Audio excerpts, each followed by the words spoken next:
Hello and welcome today back to a cottage story. Now we left off quite abruptly as we were exploring the forest trying to find, what was it again? Forget the name. I have it over here. Feverfew? Yeah, Feverfew right there. To search different parts of the meadow. Klofka had insisted that she needed to be able to find the Feverfew without Druga's help, so she left him to his own devices. Didn't take long for Drew to find the real feverfew growing in a hedge, with the little white flowers in bundles. But as he bends down to grab the plant's base, he hears a hiss. A snake. Why is there a snake here? Shoo, go away. Druga steps back, but the snake slithers closer to him. He grabs for a nearby stick and attempts to wrench the snake away from the flowers. But it's like trying to drink soap with a fork. Wait, drink soup. I read soap. Sorry, I'm congested. I am not awake. I got up not too long ago. I rushed, got breakfast, did a little bit of cleaning, and here I am. Coffee. Fun fact.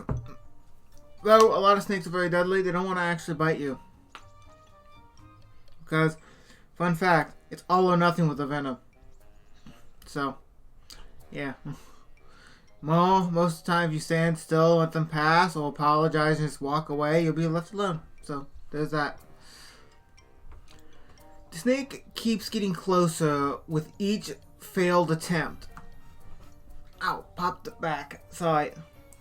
The snake keeps getting closer with each failed attempt, and out of desperation, Druga knocks the snake into the air with his stick. Druga, I think I found some.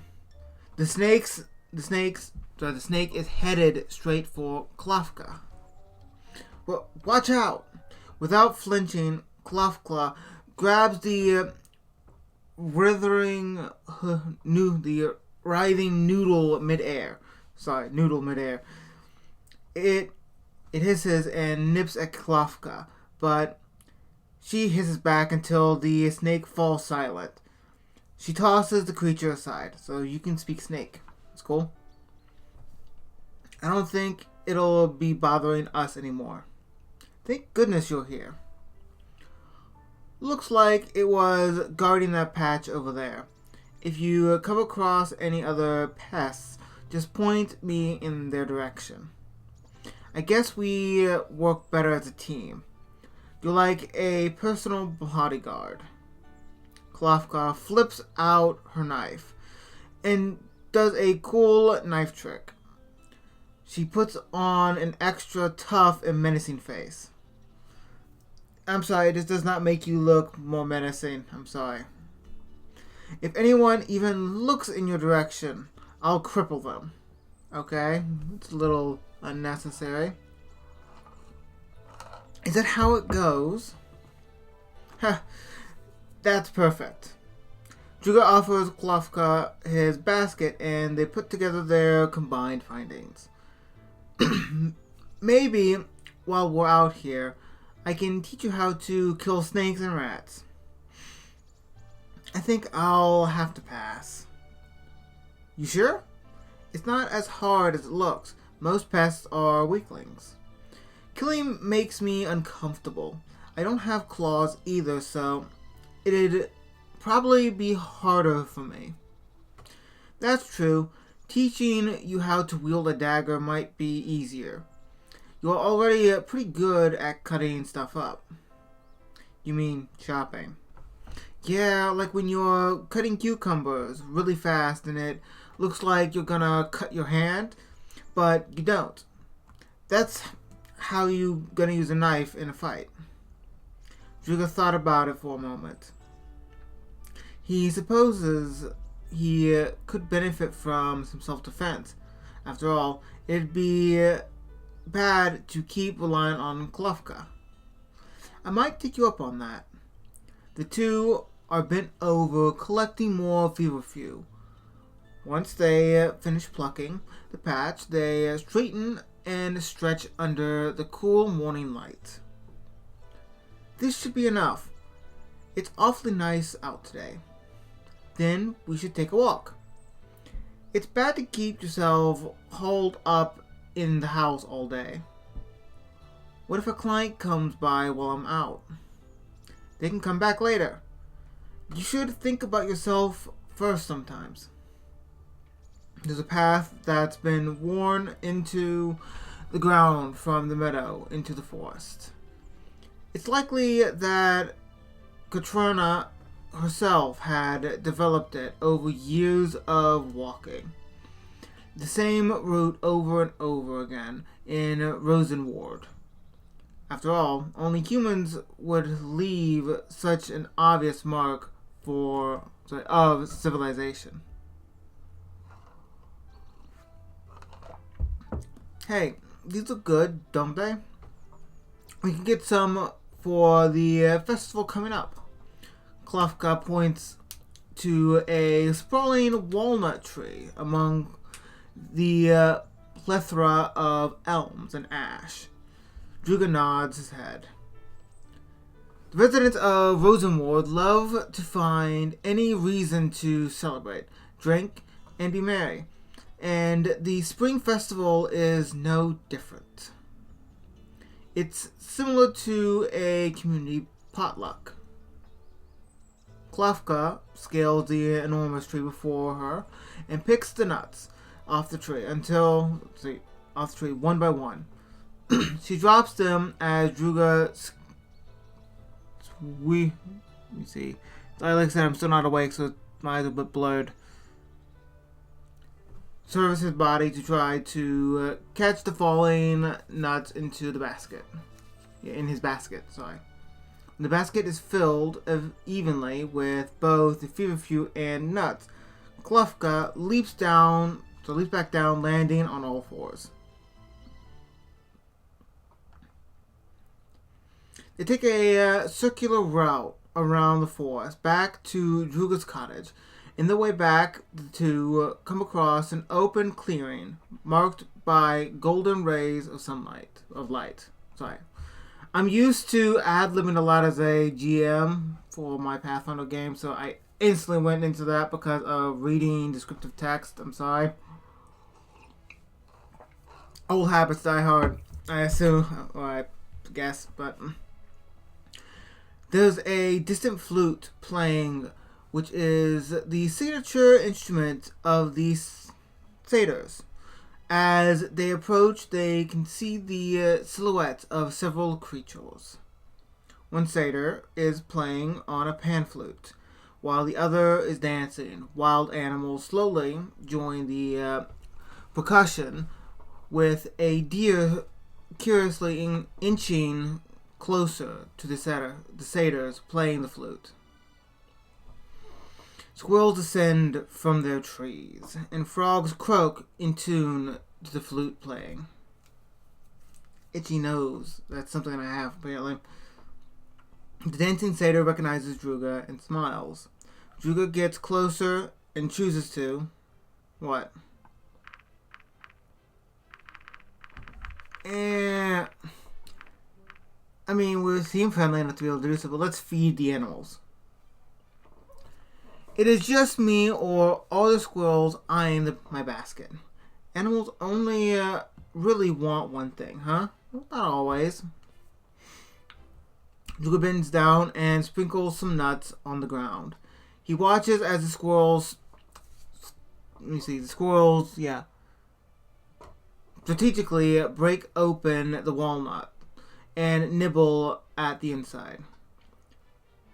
Some feet away, he notices other squirrels lounging around with their stomachs flat on the forest floor. Two squirrels chase each other, and one hides behind Druga's foot. I'm no different than a tree to these guys. Druga is about to feed a crushed walnut to the deer when it suddenly taken from his hand. Sorry, congestion. The dancing satyr chuckles. Chuckles as he stuffs the walnut into his face.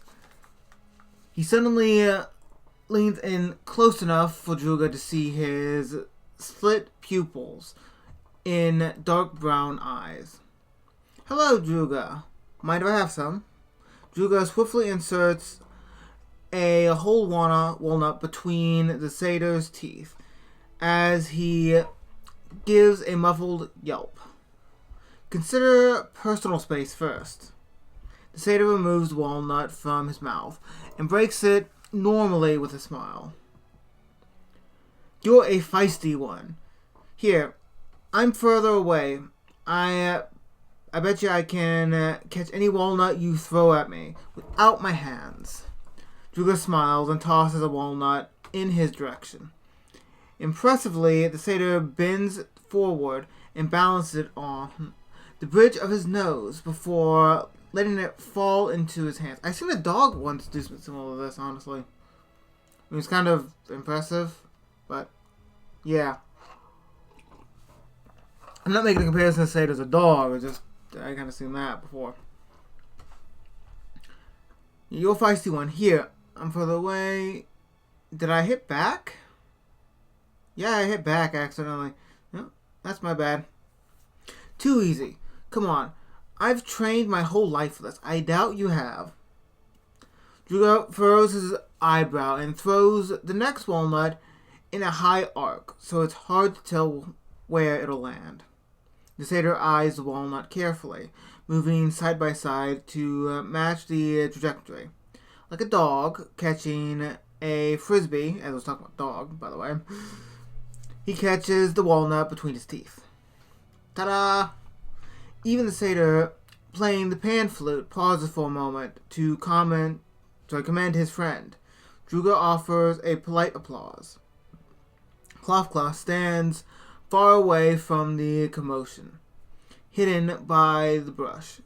Goblins are a natural enemy to animals, animals of prey. So she probably stepped back to let Druga have his fun. It'd be better not to leave Klefka waiting. I hope you weren't bored out here, sorry. I wasn't bored. I managed to catch some fast ones. Klefka pulls his hand out from beside her coat and reveals a frog between her fingers, which, as versed is very fat. What a nice frog. The fat ones are the most tender when roasted. Wish you hadn't told me that. Hey, don't knock it till you try it. Don't you know why goblins are such a nice green color? I mean, that'd make a little bit of sense, I guess. If I'm not mistaken, the only thing edible on frogs are the legs, which is kind of a cruel thing to think about. That's a lot of frog gone to waste. I might check in to see what else they're actually useful beyond just that. So, it'd be interesting. I thought it was to adapt to the forest environment, not because of how many frogs you ate. Not to mention, frogs are red on the inside. They aren't like carrots, where if you eat enough, you actually turn a bit orange. You can turn orange if you eat enough carrots? Weren't you just talking about eating frogs? Yeah, but I could become the only orange goblin in existence. That would be so cool. I mean, it'd be interesting, that's for sure. It'll mix with the green. It might be cooler, closer to a brownish puke color. I could become the only brownish puke-colored goblin in existence. I guess that's one way to look at it. Suddenly, Cluffclaw stops. She has a look on her face that means She's either heard something dangerous or saw something shiny and therefore extremely intrigued. Cluff bends down and rummages through dead leaves and dirt. Druga expects Klofka to pick up a particular glossy stone or rock. It's popular nowadays for goblins to line their den floor with shiny rocks that, so the same way someone might refurbish their countertop to have a marble finish. Okay, that's interesting to take into consideration. When she stands back up, the gleam from the object is enough to catch even Druga's attention. It's a ring. Why would anybody have such an ornate-looking ring in Rosenward? Druga wondered if Michael had lost it while he ventured into the woods, but it's unlike that he wandered so deep. Klofka puts the ring up to her fingers, but it's suddenly not going to fit. Nonchalantly, she reaches over and grabs Druga's hand to try the ring on each of his fingers. Ah, perfect fit. Are you proposing to me? I accidentally hit a button. My bad. So, wait a minute. Right click opens up the save menu. I mean, since I'm here, yes. Yes. Yeah, are you proposing to me? Klofka stares blankly at Druga. Suddenly, she I accidentally hit forward. I'm making a lot of mistakes today. Suddenly, she whips her hand away from him. Huh? What? No, I mean, why would I? It was a joke. You know how humans propose. Sorry, I thought you would get it. Oh, yeah, I knew that. It's supposed to go on the ring finger anyway, so this wouldn't work. The ring is on Druga's pinky finger, but it can't go past the first joint. He takes it off and returns it to Klofka. It looks valuable, and it's still in good condition. Someone must have lost it recently. Or it got washed away by the river and landed here.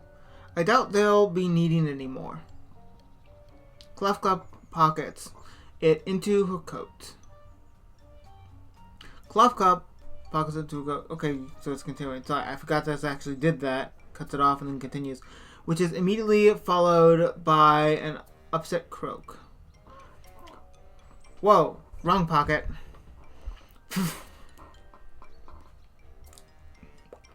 That's only my throat.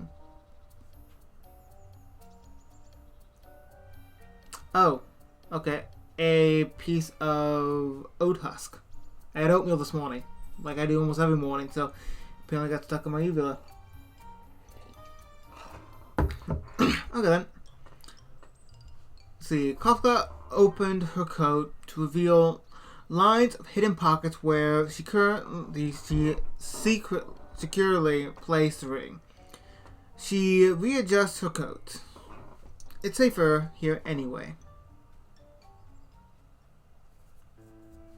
The two friends continue to walk and talk while pushing past tall stalks of grass. Up ahead, Druga could see the front of his cottage yard. Sorry, I'm a little gassy apparently as well. I should probably check to see if my laundry is dry yet. Your stuff got rained on too. It was raining so hard yesterday that the water seeped into my den. I'm still waiting for it to dry. Yeah, it's better than having a dry season though.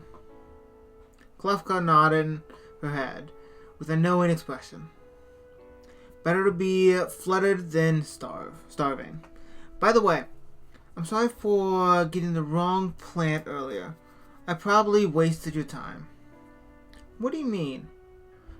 I had lots of fun today. I thought I was just going to pick up some feverfew and then do some chores, but I'm glad I got to walk with you instead.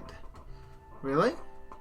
Druga gestured to his basket filled to the brim with the day's bounty. Who's going to help me prepare all the chamomile anyway? You're right. I almost forgot I promised to help you cut him up.